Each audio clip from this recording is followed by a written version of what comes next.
starts singing. She's like, Jesucristo.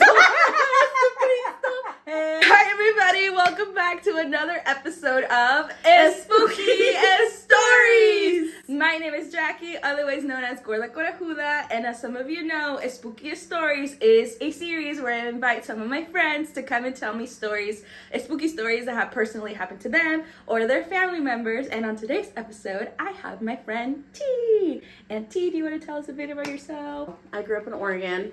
My parents, the stories that we're going to hear about, they're from Guerrero, Mexico, and technically Costa Grande, Coyuca, los barrios. So those were where the stories are coming from. And I'm excited to share those stories. I'm excited to hear them because T is a great storyteller. Aww. As you know, I like to be doing something while we're recording. So again, we have the slime for today. And T brought me some boba that I'm going to be munching on. But this week, T is going to start off with one of her stories. Go ahead. So this is for the mujeriegos out there. Because when y'all get drunk, things do not go as planned. My mom, we were on a phone call, and this is a story she told me about, I'm sorry, rest in peace, my abuelito and his brother, Roberto. What happened was that, Roberto had a mistress, and he was known to be a mujeriego and a drunk. Which, in Mexico, very common. Very common. And I guess they were going out to a dance one night. And, well, they did go out to a dance one night. They did. And what ended up happening was that they were driving from, parties to parties, going out, getting drunk. And there's, fences that are, spiked up, mm-hmm. right? They have, spikes on them. Mm-hmm. And so they had to, they took shortcuts to the places, and some of the huertas had those kind of fences, so they would, climb over them. And so one night, my grandpa was out with Roberto, and they were, all of a sudden, Roberto's like, come on, vamos, let's go. And they're my grandma's like, ¿Qué está pasando, And he's just following Roberto, and they're just running after something. And so as they're running, they're, jumping these fences, these, really high spiky fences and huertas. I'm assuming they're young? They're definitely very young. Okay. They're not senior citizens at this point. They're young men who are married. Okay. And probably back in the day, they probably got married around 18, 19 years old? Early 20s. Early 20s. Mm-hmm. And so they're just climbing, and Roberto's like, ándale, se me va a ir, and my grandpa's like, what is going on? They finally stopped and realized, what was happening is just not going to happen anymore. And Roberto's like, es que había una mujer with, that was, all wearing all white, and apparently, he was chasing after her. Why? Because he's a hoe! He's a hoe, and he's drunk. And she was wearing white. Okay. And so he probably was maybe in his mind was oh, I'm getting flirted with right now. And she really wants me to go, and I'm drunk, and I'm just going to chase after this beautiful woman in white, which is common. It's a common story of men chasing women, or like a creeper. Yeah. Predatory. Yeah. My mom was telling me that because there are stories like that, mm-hmm. where mujeriegos get drunk, that happens to them. And that could probably end up in very dangerous situations. Yes. I mean, makes sense. So it's kind of maybe a revenge thing, I think of Corpse Bride. I think of the spirits are I'm going to teach you a lesson. This ghost, whoever she is, had these men running after her, climbing these fences and huertas. And mind you, back in the day, it wasn't there was street lights or anything. It was dark. Right. It is dark out there in the huertas. And the huertas are also not that far away from bodies of water. Oh. So because it's also my abuelita's house is only a 15-minute drive. So it could also have been something less innocent and more I'm gonna lead you to your death. I'm gonna make you drown. Yeah, it could have been something like that, but thankfully they survived, obviously. Yeah, I wouldn't be here. Okay, so for my story this week, I am gonna do things that have personally happened to me. Encounters that I have personally had, because I've been talking about things that have happened to my family, and my family has been making me upset lately, so I didn't want to ask them for any stories, so I'm just gonna share I respect that. I'm just gonna share my personal story. So this actually happened to me when I was in middle school. So we lived in Tualatin back then. I am the eldest, so I would babysit all my youngest siblings when like my parents would go to work.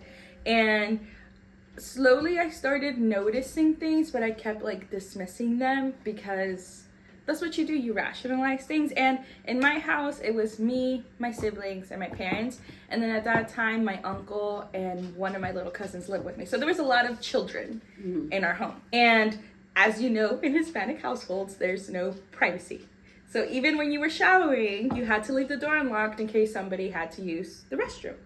So it started with me showering. So I would be showering and I would just see somebody walking back and forth in the bathroom, you know, in the shower curtain. I would just see a shadow of like a girl. And obviously there's like 5 girls. So I just assumed, you know, it was my sister, one of my sisters. And I would always just be like, get out. You know, I wouldn't even look. I would just be like, get out. And I would just continue showering. And it happened consistently for like a whole week. Because I remember this very vividly. And then on the last day, I was so irritated because I'm like, you specifically wait until I get into the bathroom for you to come in here. And I just opened the curtain. And that time, I went in with like my chonies, you know. This was you telling your sister. This was me yelling in the bathroom. And I opened up my curtain and I was like, get out! And I was gonna like, you know, splash them with water. And there's nothing. There is no one in the bathroom. No one to splash water. There was no one. And I was like, the shadow was just there. And so I was like, interesting. So I like closed the curtain. I continue to shower. And again, I just see the shadow on the curtain going back and forth. And immediately I was like, nope, got out of the shower, went outside, and I was like, something not so chill just happened. And my mom told me to be quiet because she didn't want anybody else to get scared. She's like, it's your imagination. Whatever. Okay, fine. My imagination. Another time, so on Wednesdays in my middle school, we had like late start. And so my siblings would go, like I had to drop off my siblings at their bus stop and then come home, and I had to wait an hour until I had to go to school. Yeah. And it always happened in that bathroom. Everything always happened in that bathroom, which was right next to my room, by the way. Was there other stuff that happened, I'm assuming? Yeah, multiple things. No. But the more severe things always happened in that bathroom. So I was listening to music, brushing my teeth, just, you know, trying to get ready before I go. And out of nowhere, I just feel a breeze on me. There's no windows open. I am alone in this apartment. And then I'm like, interesting. And then I just feel somebody touch my arm like this all the way across. Even that gave me chills. And then I just get really cold. Again, I'm in the middle of brushing my teeth. What do you do? I drop my toothbrush with like toothpaste still in my mouth, grab my backpack, and leave. I'm like, it didn't happen. It didn't happen. So things like that happened a lot. In that apartment, like there were times where I would be in the kitchen and I would just see a girl quickly walk by, yell, "Stop doing this!" to my siblings, only to turn around and have all of them be in the other room. And my parents were just like, it's in your head. Because they didn't want any of my siblings to know. When we finally moved out, my dad was just like, oh yeah, I saw that little girl the time God too. Damn it. It's always your dad like, oh yeah, I saw that. I saw that too. Yeah, I saw that too. You were, you know, it wasn't just in your head, but just never. We just didn't want to scare everyone else. It was just you. We had to gaslight you because your younger siblings would have been scared. No, I'm just like sad for you. I'm just like, dang, like your parents couldn't even support you being haunted. No. And they knew the whole time. That's the worst one of it all. Like, that for me is the worst, is that they knew the whole time that it was happening, and instead of addressing it in order to quote unquote protect your sisters, which I honestly don't think that was it. And of course, you being the eldest, all the power dynamics. Yeah, I also think a huge part of it was like these were relatively affordable apartments, so they couldn't afford to move out. Exactly. So that's why they're like, it's only happening to you. It's fine. It's fine. We just have to put up with it. Yeah, as long as it doesn't happen to the littler ones. But like, what if it was happening to the littler ones? They would have said something immediately. They would have. So talking about being haunted, my mother grew up being haunted, I think. Mm-hmm. Just because of the story she tells me, it's like definitely different ways. But this one in particular. So just to give you an idea of the barrios, it's like there's like one long road that goes down, all of it from Nuevo Barrio, and then there's like Espinalillo, and where my mom's at, the barrio she grew up in was San Nicolas. And so in San Nicolas, there's like Playa Azul and then so forth, and you just keep going and you're at the beach. Okay. So there's a point between where my mom grew up, my grandma's house, and her brother / my uncle's house, where there was a point there were no houses, and there also wasn't any an actual road. And before my mom, all it was is there was palmas, right? Like palmas, and they created this like tunnel. And this comes into play because keep that in mind. So after the palmas are gone, there's still no road. And so there's spaces between where there's like alleys as well. And then there are some places that don't even have any houses, so it's just like empty. Mm-hmm. So my mom would have to walk from San Nicolas to Espinalillo to go to mass because, Catholicism. And one day, her and her friends were coming back from mass, and she just got this like weird feeling that someone was like watching her, and she turns, and all of a sudden she sees like this man laying down in this like empty space. She's just like looking at him, right? And then this guy just like lifts up his head, and I guess his eyes were like glowing. Yeah, just like glowing. And then he sticks his tongue out at her. Ew! And she's like freaked out. But my mom, she's like, gotta calm down. And mind you, again, there are no lights. There's no like headlights, nothing. And so that's what she saw. She saw this like shadow just of a body. And so she tells me that she starts singing. She's like, Jesucristo, Jesucristo, Jesucristo. And her friends are like, what the, like, in Spanish, what the fuck? O sea, ¿qué le pasa a Flor?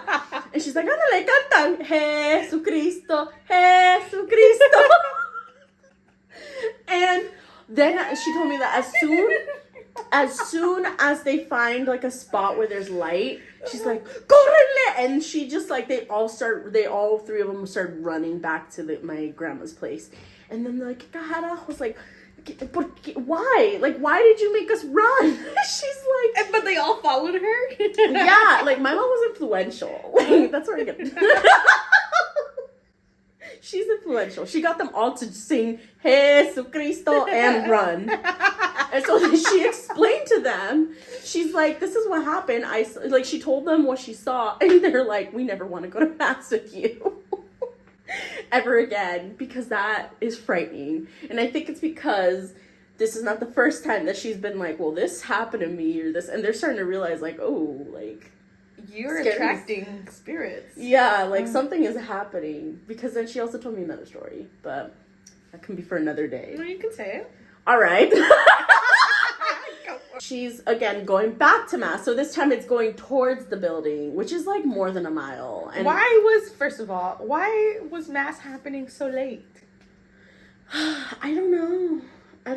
And I don't think I think they were leaving mass.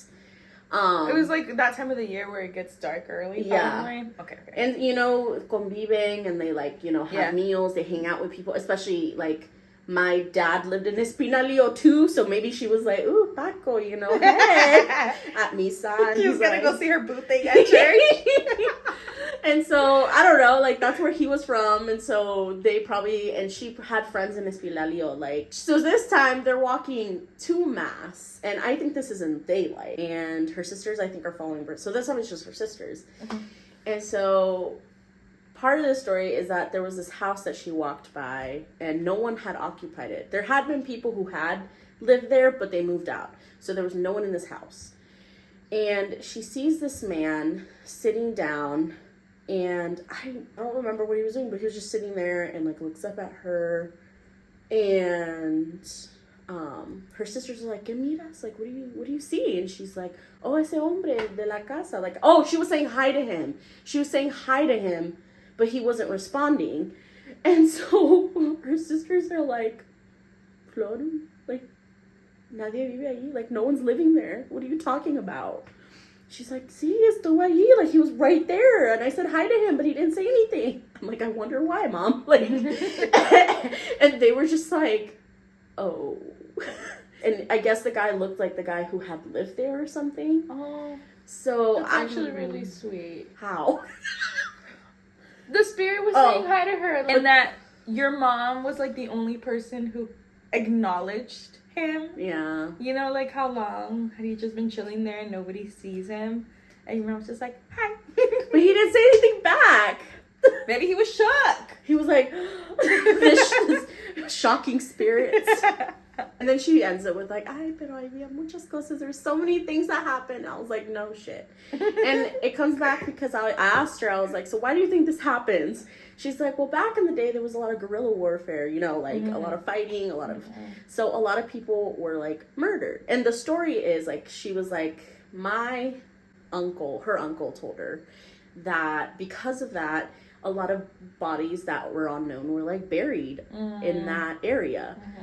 Obviously, like, we don't know if that's true because there was a street made and houses made and there weren't any bodies found. But because the palm trees looked like a tunnel, like, people would hide out and just, like, you know, ambush people.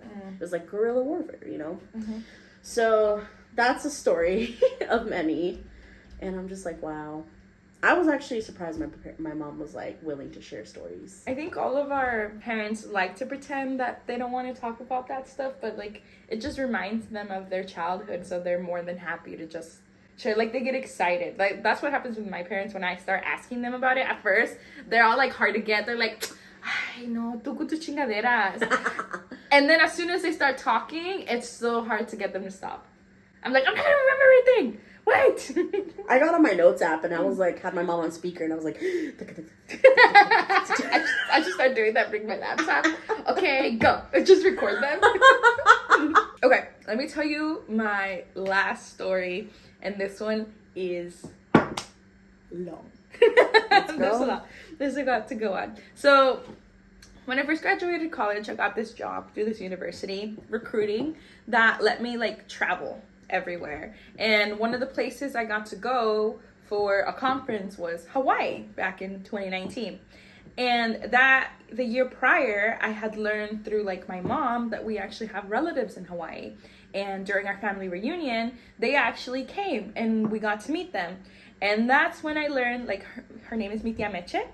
Mi Tia Meche and my mom were besties. Like, they went to bailes together. They, you know, went through their whole face together and everything. And I was like, oh my God, I need to talk to Mi Tia Meche. And she needs to tell me all of these stories because my mom will not. So when I was there for work, I asked if I could stay a couple more days so I could hang out with my family.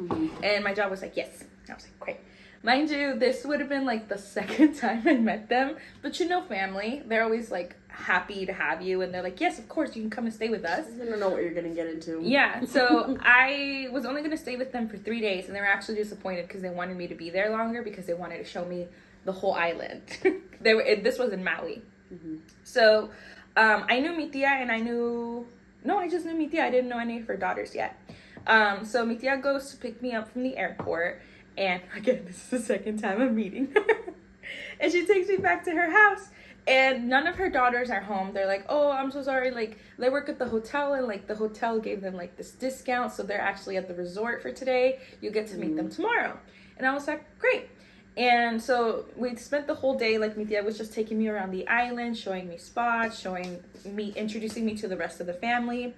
Everything was fine. I was exhausted by the end of the day. So we got home and we just went to sleep.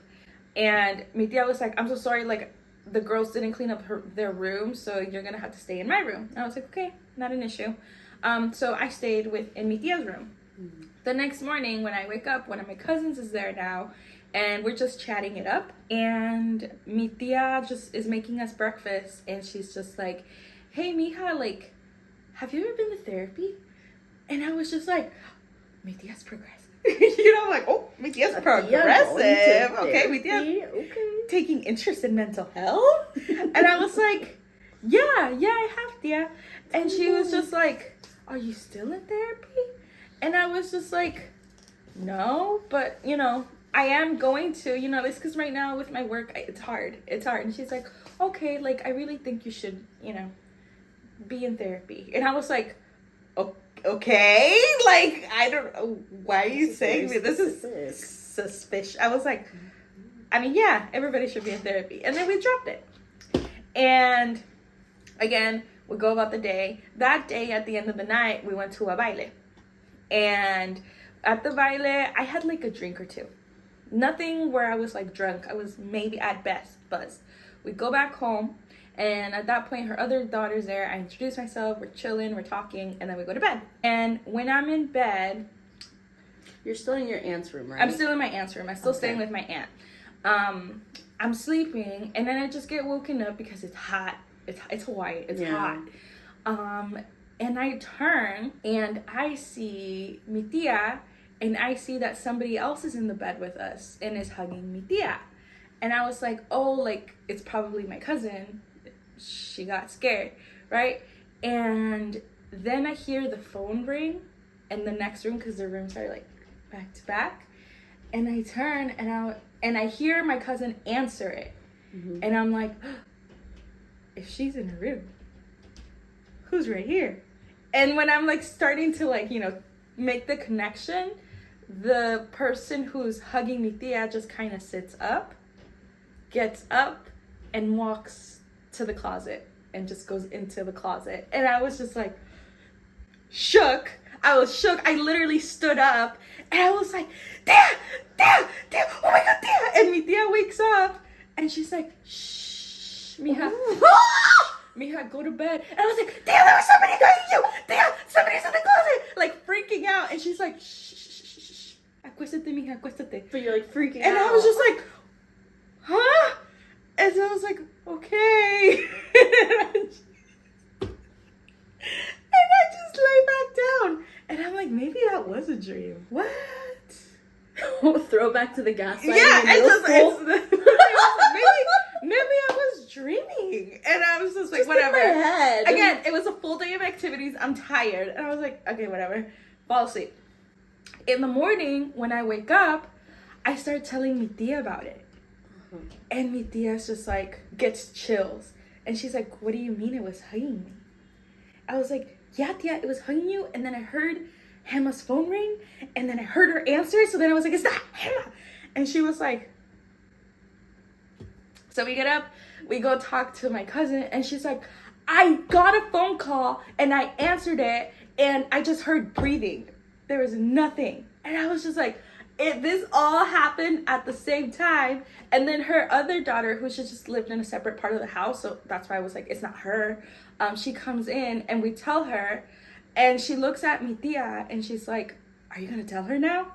And so I was just like, what is happening? Wait, was your tia like, what do you mean you saw it? Or was she more scared that you saw it, but she knew it was happening? No, she was scared about the whole thing. She was scared that I saw it, because I think it was making sense for her too, and that it was hugging her. She freaked out.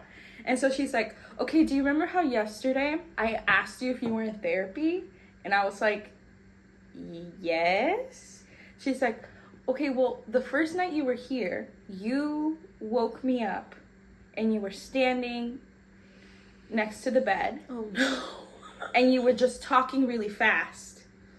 And I asked you what was wrong, and you said, I'm scared of my dad because he hits me. And then you started crying. And so I put you to bed, and you fell asleep again. And I was like, what? She's like, yeah, I did. Obviously, I wasn't going to outright ask you. Like, again, this is the second time we're meeting each other. You just confessed to me that, like, your dad beats you. it's heavy. Yeah. And I was just like, damn, like, I don't remember any of that. And then her eldest daughter, she's like, this all makes sense to me. And I was just like, how? How does any of this make sense? And she's like, well, this is a rental. And I knew a boy who used to live here when he was in high school. Oh, no. And he was actually my friend. And in our first year of high school, he passed away because he committed suicide. And Died by suicide? Yeah, he died by suicide. He had a really rough life. And his dad went to jail because he abused him and his mother. And the way that he took his life is by hanging himself in the closet. And his reason for living was his mom. Like, he adored his mom. Mm-hmm. So to me, it makes sense that he was trying to seek comfort through my mom, through you. And that's why you saw him hugging my mom, and that's why he talked to my mom through you. And then the other thing, which I was like, I think this makes sense, because this was also, like, I had just had heart surgery. Yeah. So I was like 7 months into recovery. Mm-hmm. And she was like, okay, this is going to sound insensitive, but it makes sense. She's like, I think he used you because, you know, you're connected to the other world because you almost died not that long ago. Mm-hmm. And that's why he was able to use you to communicate to my mom. And I was just like, I just came here to hang out with you guys and I got possessed by a ghost? And you guys thought my dad beat me? And you just didn't say anything? What was gonna happen if you never brought it up? Like, they were just gonna be like, dang, like... Yeah, they were just gonna, like, side-eye my dad every time. Every time they'd see him, like... Family reunion. Yeah, and when I came home, I, like, told my parents, and my dad was just like, you had people thinking I was an abuser? Sir! I was like, I didn't say that. It was the ghost who talked through me. Mm-hmm. First of all.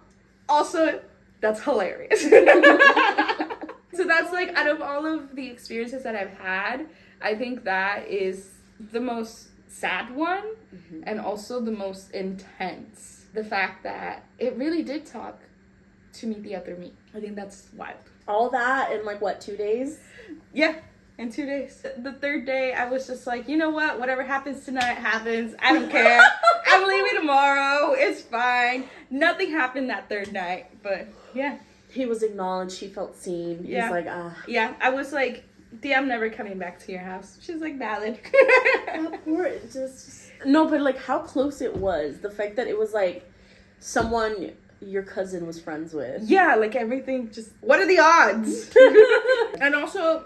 How beautiful. I mean, Tia was just like, you need to seek therapy if that is actually happening to you. That's true. You need help. You need some help. Mm-hmm.